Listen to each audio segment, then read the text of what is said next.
O que falta para você começar na luthieria? Fala, meus manos, Matheus aqui. Eu prometi que eu ia começar a gravar pro YouTube, entendeu? Então essa vai ser a nossa primeira tentativa. Bora lá. Eu vou colocando corda nesse cara aqui enquanto a gente troca essa ideia. Vamos lá. Primeiro eu vou começar a falar do meu começo, entendeu? Como que eu comecei na luthieria? O que me levou a querer fazer alguma coisa foi o seguinte. Eu tinha um violãozinho, um Tajima Dallas, meu pai me deu de presente. Eu não venho de uma família nem classe média, entendeu? Eu venho de uma família que passou por muitas dificuldades até chegar onde chegou. Então, levar um instrumento para alguém regular para mim era uma parada fora da realidade. Completamente fora da realidade. Então, com base nisso, eu sempre tinha vontade de ter meus instrumentos bem cuidadinho, bem reguladinho, mas eu não tinha condições de fazer tal, entendeu? Então, o que eu fazia? Eu tinha esse meu violão e eu mesmo cuidava dele. Eu ia fazendo a manutenção aqui, um cuidadinho ali e tal, e devagarzinho eu ia deixando ele tocável, mas nada muito mirabolante. Aí, eu decidi ser baixista. No que eu decidi ser baixista, um colega me ajudou a comprar meu baixo. Eu lembro que eu era professor de reforço, eu devia ter ali uns 15 para 16 anos, eu acho. E aí eu falei, eu vou dar aula de reforço, de matemática, português, do ensino fundamental, eu sempre fui bom nessas partes. E aí com o dinheiro do reforço eu vou pagando meu baixo. Então eu tinha 2 alunos, eu ganhava 150 por mês para dar aula de reforço para eles. E aí um amigo meu falou o seguinte, compra o baixo no cartão da sua mãe, e aí eu pago metade e você paga metade. E aí eu comprei esse baixo, ele era um TW73 da Tajima. Jazzbezinho e tal. Eu fui na loja, na hora que eu vi ele, olhei pra ele, ele olhou pra mim, foi amor à primeira vista. E aí eu comprei esse baixo. Só que esse baixo, ele veio com alguns problemas de construção, entendeu? Ele veio bem desnivelado, as cordas bem altas e tal. Só que eu não tinha a visão de luthier, então eu não fazia ideia do porquê ele tava assim. Porque as coisas que eu fazia no violão e funcionava, no baixo não funcionava. Entendeu? Porque no violão eu puxava o tensor ali e resolvia. No baixo, se eu puxasse o tensor, trastejava. E aí eu não entendia. Aí no violão, se eu lixasse o cavalete, resolvia. No baixo, se eu abaixasse os carrinhos, ele começava a trastejar. Então eu ficava encabeçado, tipo, cara, o que tá acontecendo com esse baixo? E aí, juntei por um tempão. Meu pai me deu um captador, um Malagoli Jazz Hot, até hoje eu lembro. Meu pai me deu um captador de presente de aniversário. Foi quando ele começou a melhorar, abriu a lanchonete dele e tal, as condições de casa começaram a melhorar. E ele me deu esse Jazz Hot da Malagoli. E aí eu levei meu baixo no luthier. Juntei por uns meses, entendeu? O dinheiro de levar esse instrumento ali no luthier e consegui levar. No que eu levei o baixo no luthier, eu levei já para instalar esse captador e para regular ele. Eu lembro que o serviço completo ficou 350. Aí mais as cordas e tal, e não sei o que. Eu sei que no final eu deixei na faixa de uns 600 reais nessa minha primeira ida no luthier. O que pra alguém que teve que juntar por meses para poder comprar um baixo de 800, entendeu? Era um valor bem salgado. Mas eu entendi que não, o cara é profissional no que ele faz, então vai valer a pena. E aí gerou toda aquela expectativa, porque eu esperei que meu baixo fosse sair o contrabaixo. Entendeu? Eu esperava que fosse aquele rolê. E aí, quando eu peguei o baixo, eu percebi que não tinha nada diferente do que aquilo que eu fazia em casa. Peguei o baixo, olhei, corda alta, não estava confortável, estava exatamente como eu mandei para ele. E aí, poxa, eu olhei e tal, trastejando nos mesmos lugares, não foi feito retífica, não foi feito nada. E aí eu lembro que eu fiquei muito frustrado.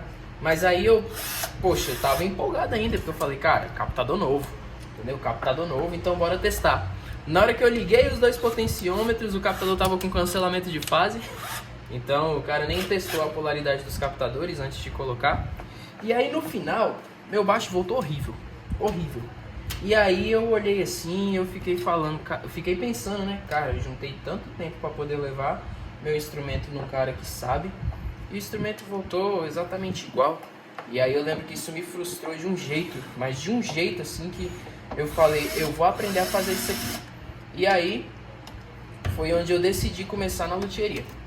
E aí, a partir disso, eu comecei a ver muito vídeo, peguei esse violão meu e eu falei, esse violão vai ser minha cobaia. E aí eu comprei outro violão, um violãozinho mais barato, de nylon. Se eu não me engano, foi até um Voga. E aí eu falei, esse violão eu vou usar pra aprender. Então todo dia eu tava com a cara enfiada nesse violão. Aí, minha mãe, ela tinha um computador daqueles de mesinha. E esse computador deu problema, ela vendeu e ficou essa mesinha sobrando lá em casa. Aí o que eu fiz? Lá em casa não, né? Na casa dos meus pais. O que eu fiz? Peguei essa mesinha, forrei um forro de sofá velho que tinha da minha mãe lá.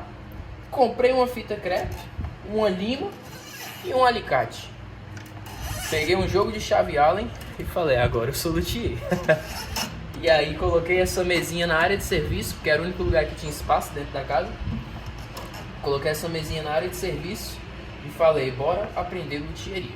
E aí eu desmontava, montava, desmontava, montava, via vídeo de tutorial como regular uma guitarra. E aí eu tenho um amigo guitarrista, pegava a guitarra dele para regular. E aí, poxa, pegava meu baixo, pegava violão, um instrumento que eu visse moscando, que tava precisando de qualquer coisinha, eu pegava e mexia. E nessa correria foi onde eu comecei a aprender. E aí eu comecei a arrumar os instrumentos da minha igreja. E aí o pessoal ia tocar na igreja, pegava o violão, gostava. Poxa, o violão tá legal, alguém mexeu? Falava, fui eu. Aí, poxa, mexe no meu e tal. E aí a partir disso eu comecei a formar uma clientela, um público assim. Aí eu sempre fui marqueteirozinho, né? Sempre gostei de gravar as coisas que eu fazia. Eu gravava mais pra mim. Mas acabou que alcançava algumas pessoas, principalmente daqui da cidade. E aí eu comecei a alcançar alguns clientes daqui de onde eu moro mesmo, daqui do Mirassol. E aí a partir disso foi onde eu comecei a formar minha clientela, foi onde eu comecei a fazer minhas primeiras regulagens. E por causa disso, o pessoal começou a conhecer que tem um menino ali que mexe com violão, o Matheus mexe. E calhou que tem um luthier que trabalha aqui perto, o Jadiel. Jadiel é mestre demais, muito do que eu aprendi foi com ele.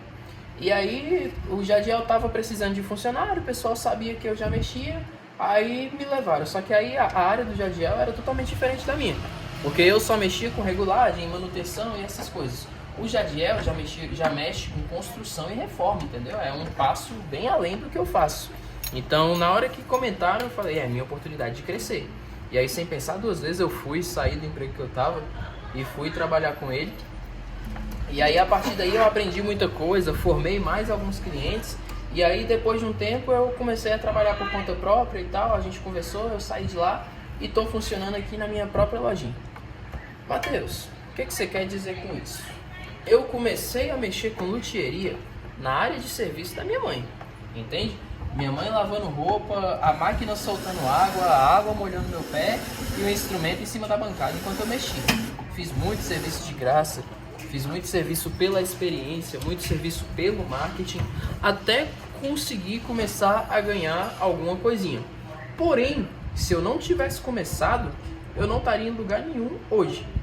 Então, às vezes, o que você precisa para começar é só um pouquinho de atitude. Porque se eu tivesse esperado as condições perfeitas, a bancada perfeita, as ferramentas perfeitas, eu lembro que a maioria das ferramentas que eu comecei, eu comprei fiado numa lojinha de ferramenta que tinha do lado da minha casa. E aí, como eu conhecia o dono me conhecia, aí eu pegava o serviço e pegava a ferramenta fiada. Quando eu recebia do serviço, eu ia lá e pagava a ferramenta. Eu trabalhei muito tempo assim, até conseguir montar um painelzinho básico de ferramenta para conseguir trabalhar sem correria, entendeu? Sem desespero.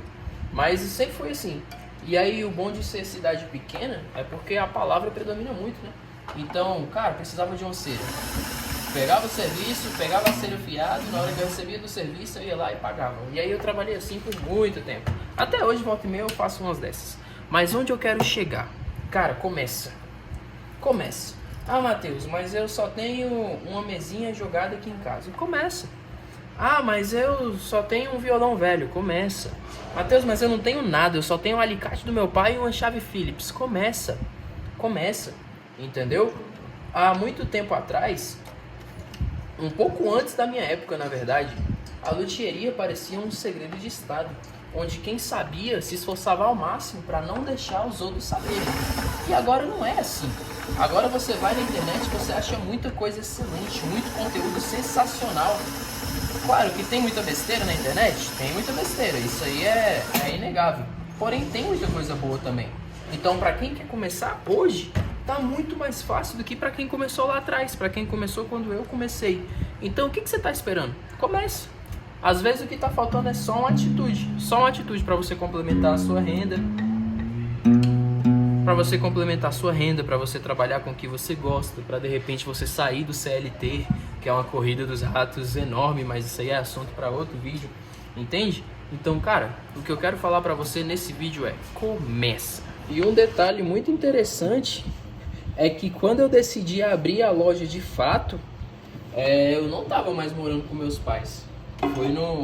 Foi tipo no auge da insegurança da vida, foi onde eu decidi trabalhar com luthieria de verdade, entende?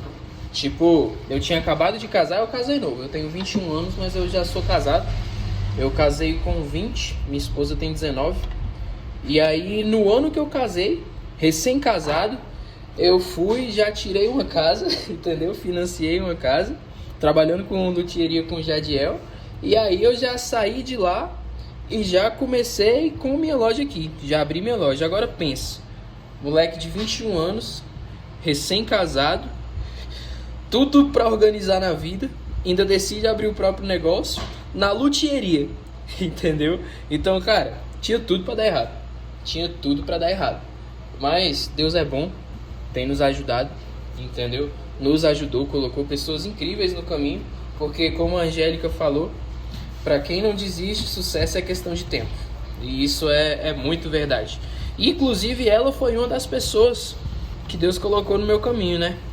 Pra quem não conhece, a Angélica que eu tô falando é da Almestre Luthier, sociedade que a gente tem aqui, a Santana. As ferramentas que eu uso, você vai ver que é tudo Almestre Luthier. E eu não uso só pelo patrocínio, entende? Mas é porque são ferramentas excelentes, perfeitamente usinadas. Eu tenho aqui... tenho grampos, tenho a régua retificada deles aqui também, tem a régua eslotada, eu tenho uma porrada de coisa deles aqui que tá sempre me ajudando. E aí, como eu tava falando, eu comecei num momento de caos completo, mas Deus tem ajudado, colocado essas pessoas no caminho da gente. E cara, é isso, eu vou ficando por aqui. Vou só postar o resultado desse violão aqui agorinha, quando eu terminar ele.